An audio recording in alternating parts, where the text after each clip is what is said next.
Hey everybody, it is the evening after the morning before. It's time to review Arsenal's game against Tottenham Hotspur. It was the North London derby at the brand new Tottenham Hotspur Stadium. It was our first visit to the Tottenham Hotspur Stadium as well. Taken a little bit of time to come up with these thoughts for a number of reasons, which I'll explain in just a minute's time.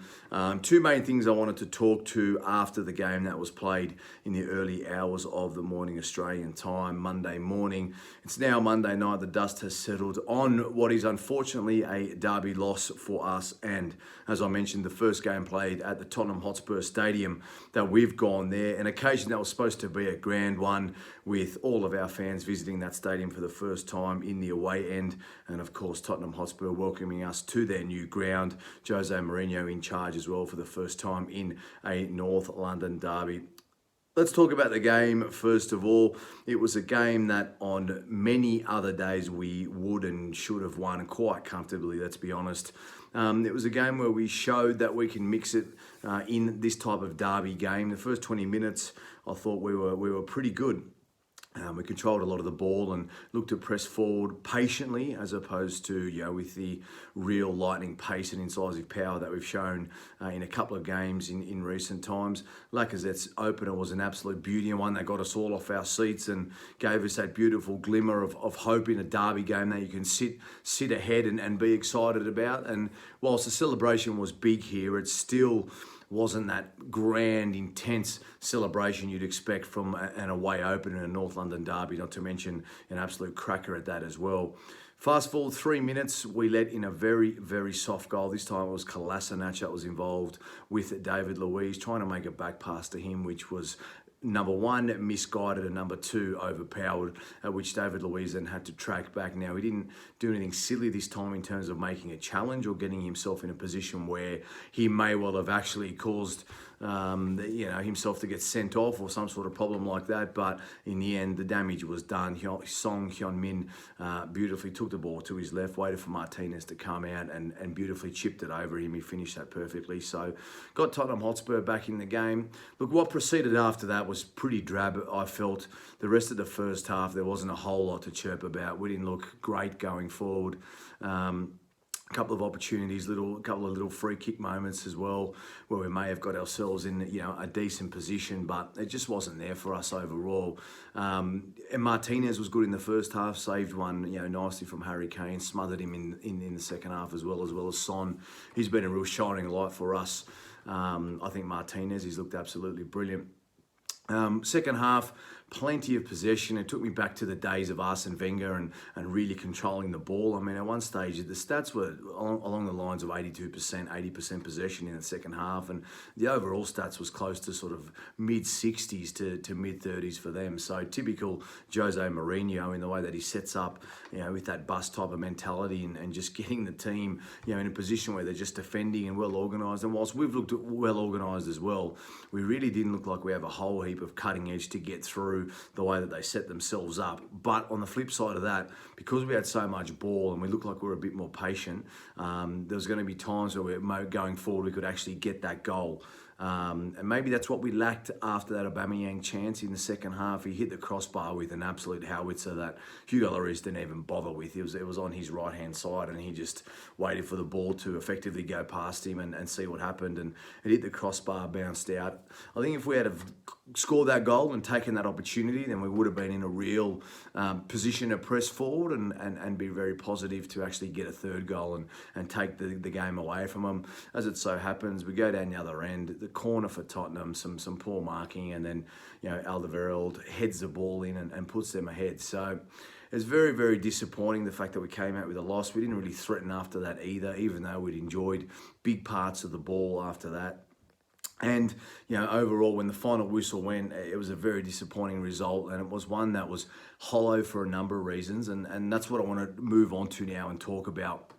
This really was for me the realisation game. This was the realisation that football just isn't the same at the moment. Whilst I was really into it at the start and very glad that we were back again and looking forward to seeing so much of it and the games being played, it just lacked so much intensity and desire last night, and it lacked that feeling inside the room as well. Like, I mean, the artificial noise isn't the same as an actual game, and not to mention, especially in a derby game, those levels are just higher than you've ever heard, at any time in the season. I mean, we've had some decent games since we've been back. We've played well at Wolves, for example. Leicester's a good side, but this was the first real test against a big side and a derby type of game. And it's the type of game like a Chelsea, a Tottenham, a West Ham to a lesser extent, Manchester United. Those really big games against those big rivals.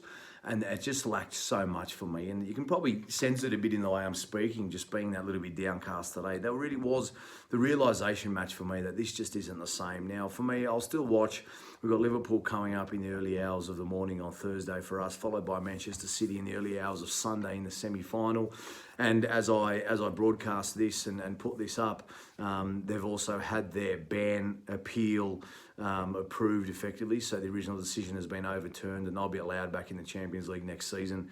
Don't know the full details of how the appeal went down, but realistically, it's just showing what an absolute farce and joke, the management of this financial fair play is. And on the surface, it feels like it's just approving cheating effectively. And like I said, I don't want to speak too much into it until I do some more reading, but, City being allowed to play again as we talk about this.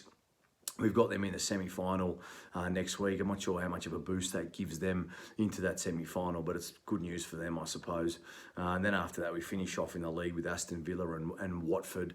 I believe that the Watford game has definitely been penciled in, and we'll need to see what happens with the Aston Villa game, and whether or not we just make that up midweek next week before the end of the season in a week and a half's time. But yeah, look, overall, it's just such a disappointment with everything, and the feeling really waking up today was just that it really had nothing, that game. It didn't mean anything. If I was a Tottenham fan, it's not a derby game that I'd go away with and say, oh, wow, we beat Arsenal and it was amazing and Jose's incredible and how good was the atmosphere. Like, there's just nothing to take away from it in that sense. So if you're a Tottenham fan and you're sort of walking away from that with any sort of, real jest, then you're kidding yourself. And then conversely, I mean, I'm not sure I would either if we had beat them at home in a game, or even we'd beaten them away. I mean, we'd be sort of bragging rights, yeah, we beat them, but it just lacks so much in terms of intensity. And more than anything, it's just a real, a praying out, a request that we can get back to normal football. September 6th apparently is when the next season starts. It's not far away. The players aren't going to have much of a break. But overall, what does that mean, though? Where are we going to be with fans when that comes back? Is everyone going to be allowed back in? It's not far away. As we look at the date now, we're mid-July. It's only 6 to 8 weeks away. How much is going to change before then? It's a real tricky time. So, look, whilst football is back, and I was very, very happy that it was back at the time, that's definitely diminished at the moment. Wait and see how I feel, I guess, in a few days' time. But that derby game had nothing in terms of the standard intensity and feeling, and almost that fan feeling as well. So, look, let's hope it comes back. And I saw a blog from a very good friend of mine just this morning, basically summarising things in 2 paragraphs that. We watched the game on the television. There wasn't really much to it. They're bad. We're getting better, but we're still bad. And effectively, mistakes cost us again. On to the next. It's really starting to feel like that a bit. And it could just be the sheer amount of games we're playing at the moment as well. There's no time to recover mentally in terms of enjoying a win into, all right, the next game's coming, or, picking up from a loss and getting ready for the next game. Hugely disappointing. Arteta will be, from the football perspective, Arteta would just have to be pulling his hair out. I mean, he's going to have to start going grey soon, I would imagine. But let's see how it goes. Certainly not being negative in any of these comments. I think there's nothing negative about it. It's just saying it how it is and saying it from the heart, how I feel. And I think how a lot of people are starting to feel now about this whole thing anyway, until we can get back into it properly. And, for the fans that are localised in any sport for that matter, be that here in Australia, going is such a big part of it. And for us, watching it with the fans there and sucking that intensity in through the television, which is how we watch it 95% of the time, it's a big part of it, and you can feel that atmosphere when you're in the room watching it with the boys and girls that all support the team together. You can feel that intensity all together. So it just wasn't there last night, and not to mention it's a strange time of year for football anyway. It's middle of winter here, freezing cold, and middle of summer over there in the UK. So let's see what happens. Liverpool Thursday morning, next assignment.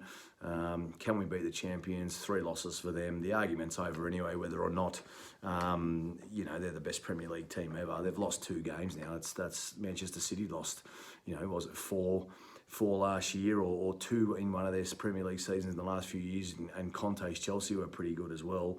A few years back, they only dropped 6 games out of 32, and no one's even put them in the argument. So anyone that's saying that about Liverpool is kidding themselves. But we'll welcome them to the Emirates on Thursday, and we'll go from there.